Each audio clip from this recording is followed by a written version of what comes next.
Hello SPS Astrology lovers, this is Shankar Pratap Singh and you are watching SPS Astrology। Guys, आज का विचार लेते हैं और आज का जो विचार है वो हमें भेजा है द्वारकी नाथ एन ने और ये लिखते हैं, hello sir, how to access number of children age पर D9 चार्ट। यानी D9 चार्ट के हिसाब से हम कैसे पता लगा सकते हैं कि हमारे कितने बच्चे होंगे।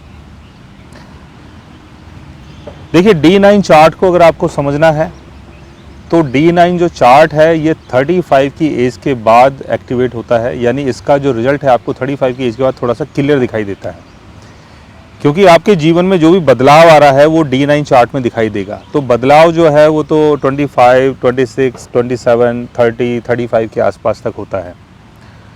लेकिन लगन चार्ट इनिशियल लाइफ को दिखाता है, शुरुआती जीवन को दिखाता है, और D9 चार्ट ये दिखाता है कि 35 की एज तक पहुंचते पहुंचते आपके जीवन में क्या क्या बदलाव आने वाला है।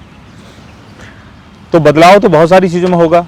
मैरिज में बदलाव हो सकता है, चाइल्ड बर्थ में बदलाव हो सकता है, आपके करियर में बदलाव हो सकता है। जो भी बदलाव है वो D9 चार्ट में दिखाई देता है। तो जैसा आपने पूछा है कि बच्चों को हम कैसे काउंट कर सकते हैं कि कितने बच्चे होंगे,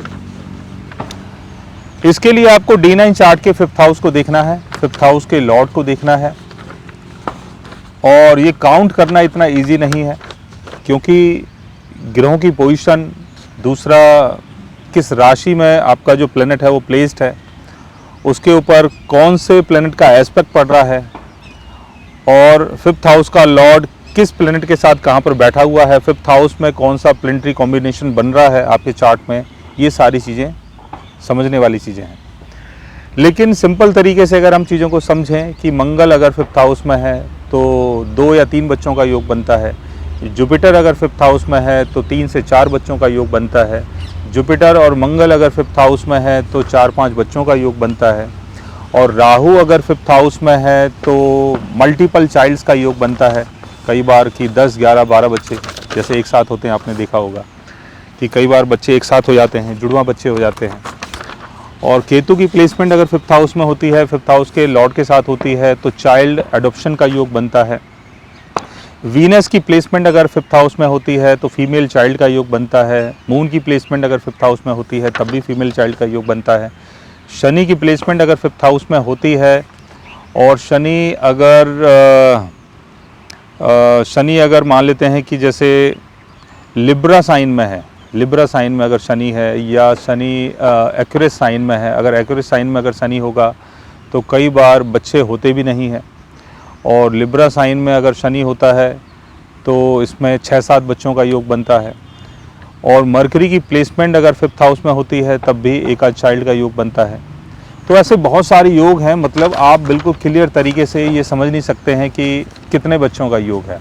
लेकिन जो सिंपल तरीका मैंने आपको बताया है उससे थोड़ा सा आपको एक अंदाज़ा मिल जाएगा कि जैसे मंगल अगर 5th हाउस में है तो मान लो कि 2 या 3 बच्चे, जुपिटर 5th हाउस में है तो मल्टीपल चाइल्ड 4-5 बच्चे। तो इस तरीके से आप समझ सकते हो। और 5th हाउस का लॉर्ड भी अगर मंगल के साथ बैठता है या जुपिटर के साथ बैठता है तब भी मल्टीपल चाइल्ड्स का योग बनता है। 5th हाउस का लॉर्ड अगर राहु के साथ बैठता है तो बहुत सारे बच्चों का योग बनता है। 5th हाउस का लॉर्ड अगर केतु के साथ बैठ जाता है तो चाइल्ड अडॉप्शन का योग बनता है। 5th हाउस का लॉर्ड अगर शनि के साथ होता है तो कम बच्चों का योग बनता है, और क्या कि बच्चे कई बार डिले भी हो जाते हैं, होते भी नहीं हैं। तो ऐसे काफ़ी योग आपके बर्थ चार्ट में बनते हैं।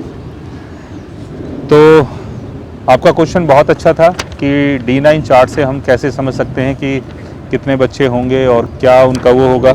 तो गाइज, अगर आप भी जानना चाहते हैं अपने D9 चार्ट के बारे में या 5th हाउस के बारे में, तो उसके लिए आप हमारे चैनल को सब्सक्राइब कर सकते हैं।